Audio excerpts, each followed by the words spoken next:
Iya, para pemirsa dimanapun juga berada, Assalamualaikum warahmatullahi wabarakatuh. Waalaikumsalam Ya, warahmatullahi wabarakatuh. selamat pagi, salam sejahtera untuk kita semuanya ya.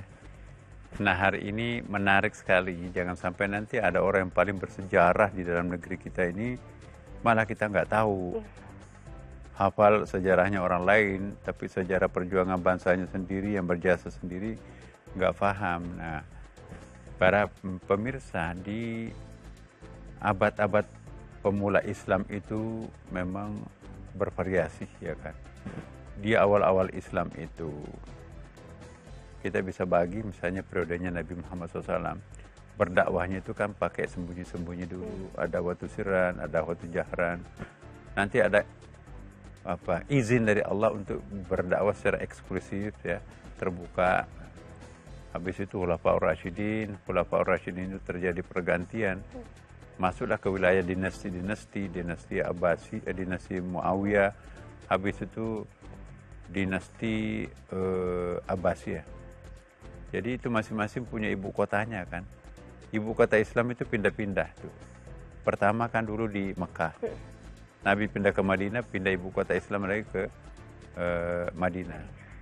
Terjadi cekcok antara Ali dan Muawiyah.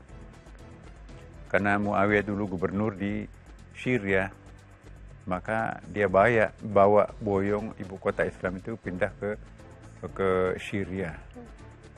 Ya, tetapi nanti juga pada akhirnya ditaklukkan oleh Bani Abbasiyah.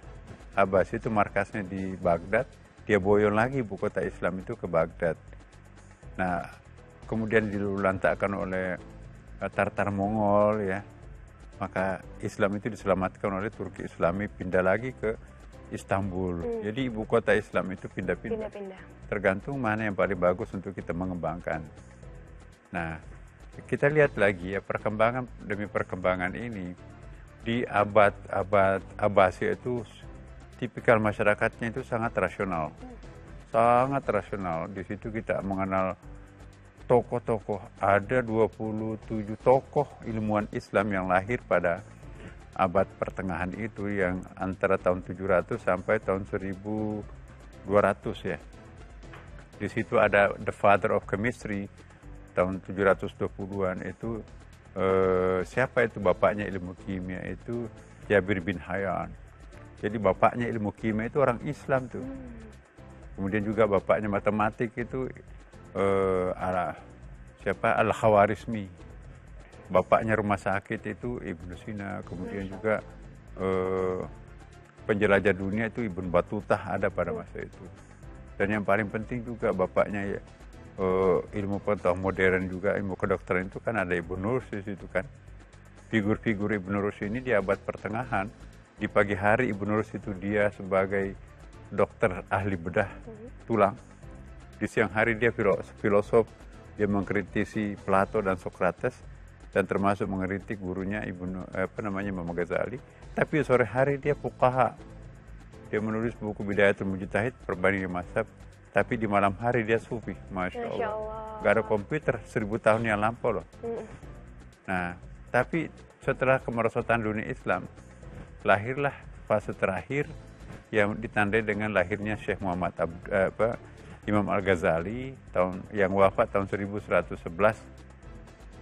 Nah, kemudian sesudah Al-Ghazali itu ada lagi tokoh yang kita kenal yang sangat fenomenal pada waktu itu, Jalaluddin Rumi, yang wafat tahun 1270-an.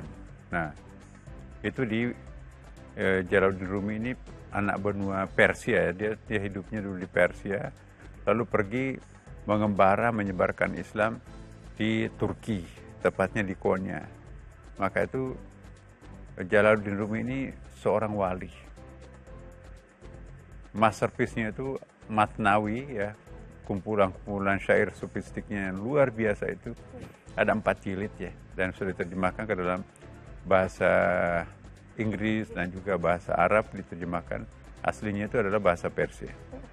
Sekarang sedang diterjemahkan kawan saya ke dalam bahasa Indonesia, tapi susah diterjemahkan buku-buku filosofi sofistik seperti itu.